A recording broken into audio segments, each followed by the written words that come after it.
Как работает реальная экономика? На ТНВ по понедельникам в 22:10.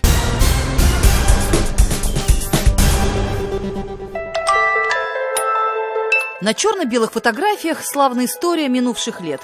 Первая татарская гимназия в Нижнекамске появилась на заре парада суверенитетов.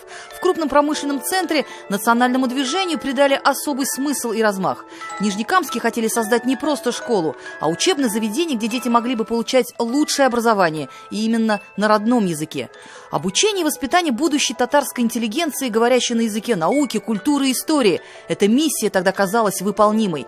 Татарская гимназия дважды становилась лучшей школой России. Спустя почти 30 лет в стенах гимназии татарская речь звучит все реже. Математика на неделе оқисыз? Рус һәм татар телендә. Русча язасыз? Әйе. Обществознание на неделе оқисыз? Рус телендә. Историяны әз генә татарча. Детям не свойственна фальшь, обычная школьная тетрадь становится, увы, вещественным доказательством. Это слово в привычную школьную терминологию вошло только в последний год.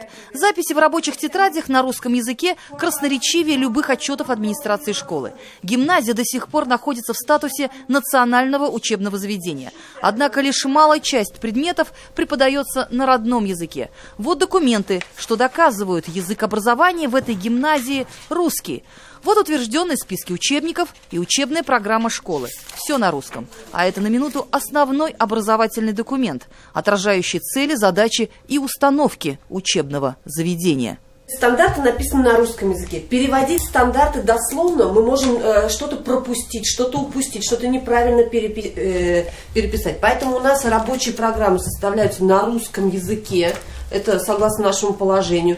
Такой вот преднамеренный переход от одного языка к другому связан не иначе, как с трудностями перевода. Директор татарской гимназии признается, что и сама языком владеет отнюдь не в совершенстве. Даже с родителями поначалу никак не могла найти общий язык.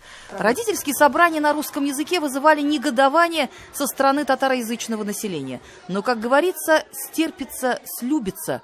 Руководство районного отдела образования не видит ничего плохого в таком сознательном обрусении национальной школы. Другие времена, другие нравы. Там уже возникают потом трудности при сдаче государственной итоговой аттестации, и то, что 10 и 11 класс не предполагает обучение на татарском языке.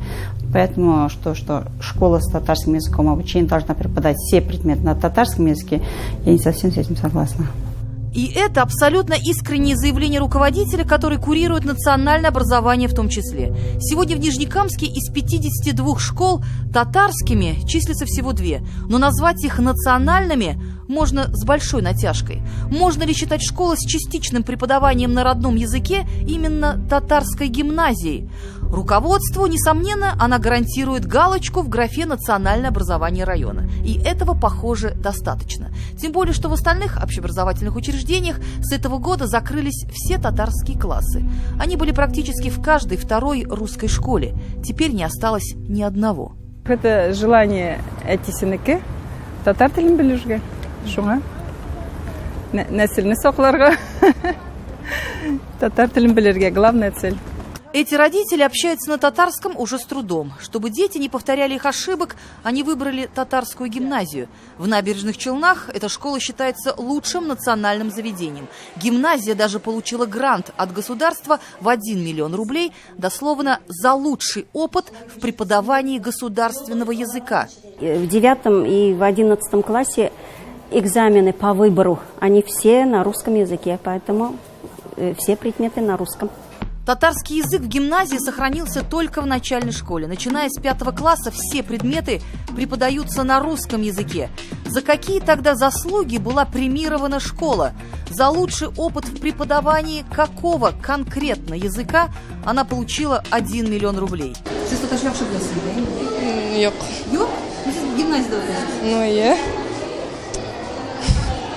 Бүгенге көндә фәннәр нинди телдә укытыла? Русча. Безнең фәннәр русча. Рус телендә. По желанию родителей, потому что ОГЭ, ЕГЭ сдают дети, материал все на русском языке, поэтому преподавание в старших классах на русском языке. Эгер дә ул татарча укып Rusça examen бере икән, ул ничек итеп 5-кә бирә алсын? 3-кә дә бирә алмый ул. Шуңа күрә күп кенә ата-аналар үзләре каршы татарча укытырга. Аны татарча өйрәнгәндә русчасын да бергә өйрәнәсең бит инде. Ул минемчә берничек тә зыян итмәс иде. Татар теле зыян итмәс. Зыян итмәс иде, юк. Ну, барыбер сиңа кызганыштыр инде, әйме? Кызганыш инде, ия. Бик кызганыш хәл, чөнки бүгенге көндә татар телен өйрәнүчеләр бик күп түгел, алар үсми, кимәя генә. Переход на русскоязычное обучение – это своеобразная уступка родительскому сообществу. То есть получается абсурдная ситуация. С одной стороны, родители хотят, чтобы их дети знали татарский язык, с другой стороны, они против уроков на родном языке. Но для этого в Набережных Челнах работает 77 общеобразовательных школ. Почему бы не выбрать в таком случае одну из них, а не превращать единственную национальную гимназию в типовое учебное заведение? Почему единый государственный экзамен на русском наступил на язык? А главная цель для школ теперь не национальное образование, а успешная сдача ЕГЭ. Получить интервью в Министерстве образования не удалось. Надеемся, это случайность, а не уход от ответа.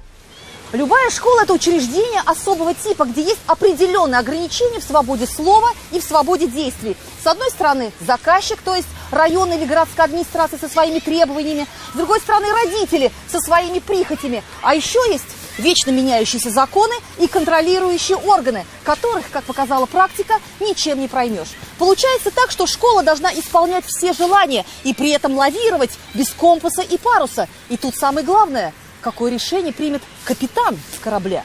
Күп кешеләр сөйлиләр, туган телне сакларга кирәк, ана телен сакларга кирәк дип, ә безнең мәктәптә киресенчә безнең ана телебез безне саклый кебек.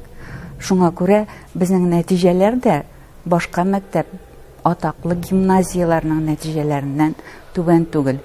Эта татарская гимназия города Казани, как и все учебные заведения республики, прошла испытания прокурорскими проверками. Они так же, как и все, сдают ЕГЭ, у них так же, как и у всех, есть проблемы с учебниками на родном языке. Теперь их можно использовать только в качестве учебного пособия. Но, несмотря на все трудности, руководство школы не свернуло с выбранного пути. Все предметы, как и было когда-то задумано, преподаются также на татарском языке. Сегодня здесь обучается почти 700 человек. Школа уже не может вместить всех желающих. Детей привозят со всех районов столицы. Может, потому что другой подобной национальной гимназии во всем городе уже нет. Эльзира Юзаева, Роман Безменов и Андрей Кузьмин. 7 дней.